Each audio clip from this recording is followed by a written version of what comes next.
Hello viewers, అందరికీ నమస్కారం. ఈ వీడియోలో generic skills required for testing అంటే టెస్టింగ్కి కావాల్సిన బేసిక్ స్కిల్స్ ఏంటియో దాని గురించి డిస్కస్ చేసుకుందాం. సో ఫస్ట్ది ఏంటంటే టెస్టింగ్ నాలెడ్జ్ అనేది కావాలన్నమాట.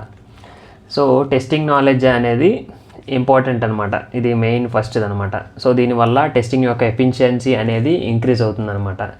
సో టెస్ట్ టెక్నిక్స్ వాటి గురించి ఐడియా ఉండాలన్నమాట. సో టెస్ట్ టెక్నిక్స్ ఉపయోగించి మనం టెస్ట్ కేసు డెరైవ్ చేసి ఎగ్జిక్యూషన్ అవన్నీ చేస్తాం అనమాట. సో ఇది ఫస్ట్ వచ్చేసి టెస్టింగ్ నాలెడ్జ్ అనేది ఉండాలి. తర్వాత వచ్చేసి గుడ్ కమ్యూనికేషన్ స్కిల్స్ అనేవి కావాలన్నమాట. అలాగే యాక్టివ్ లిజనింగ్ కూడా ఉండాలి. Good communication skills, active listening దేనికంటే ఫర్ సపోజ్ టెస్టర్ అనేవాడు ఇష్యూస్ని ఫైండ్ అవుట్ చేయడమే టెస్టర్ పని అనమాట. సో డిఫెక్ట్ అనేది ఫైండ్ అవుట్ చేశాడు.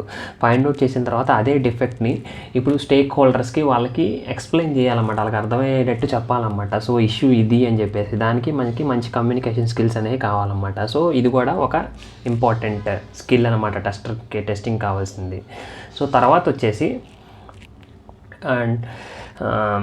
అనలిటికల్ థింకింగ్ ఉండాలి, క్రిటికల్ థింకింగ్ ఉండాలి, అలాగే క్రియేటివిటీ కలిగి ఉండాలన్నమాట. అంటే అనలిటికల్ తన యొక్క స్కిల్స్ ఉపయోగించి, అంటే ఒకవేళ టెస్ట్ కేసే కాకుండా తన యొక్క own skills analytical thinking, logical thinking టైప్లో ఆలోచించి డిఫెక్ట్ని కనుగొనాలన్నమాట. సో ఇది కూడా ఒక స్కిల్ కావాల్సింది. ఇంకొకటి ఏంటంటే టెక్నికల్ నాలెడ్జ్ అనేది కలిగి ఉండాలన్నమాట. సో టెక్నికల్ నాలెడ్జ్ కలిగి ఉండడం వల్ల ఏంటంటే ఏవైతే ఇప్పుడు టెస్టింగ్ చేయడానికి ఉపయోగిస్తున్న టూల్స్ వాటి గురించి మంచి అవగాహన అనేది కలిగి ఉండాలన్నమాట. సో నెక్స్ట్ వచ్చేసి డొమైన్ నాలెడ్జ్ అంటే ఫర్ సపోజ్ మనకి domains, different types of domains ఉంటాయి.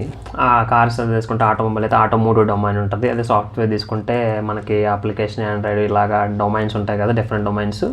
ఆ డొమైన్కి సంబంధించిన నాలెడ్జ్ అనేది ఉంటే అది కూడా మనకి ఇంపార్టెంట్ స్కిల్ అనమాట. సో ఇది ఉంటే ఏంటంటే మనకి ఆ డొమైన్కి సంబంధించిన నాలెడ్జ్ ఉండడం వల్ల దాన్ని బాగా అర్థం చేసుకొని అలాగే ఎండ్ యూజర్స్కి వాళ్ళ బిజినెస్ నీడ్స్కి తగ్గ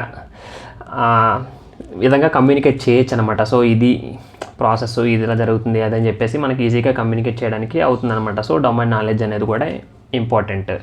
ఇంకోటి ఏంటంటే టెస్టర్స్ని యాక్చువల్గా చెడు వార్తలని తీసుకొచ్చే వాళ్ళగా భావిస్తారన్నమాట బాగా. ఎందుకంటే టెస్టర్ అనేవాడు ఈ ప్రోడక్ట్లో తప్పు ఉంది అని చెప్తాడు కాబట్టి. సో కానీ ఏంటంటే టెస్టింగ్ అనేది దానివల్ల మనకి టెస్టింగ్ కాంట్రిబ్యూషన్ అనేది ప్రాజెక్ట్ సక్సెస్కి ఎంతో కీలకం అనమాట. సో టెస్టింగ్ అనేది చాలా ఇంపార్టెంట్ ఆస్పెక్ట్ అనమాట కంప్లీట్ డెవలప్మెంట్ ప్రాసెస్లో. సో ఇది ఫ్రెండ్స్, థ్యాంక్ యూ.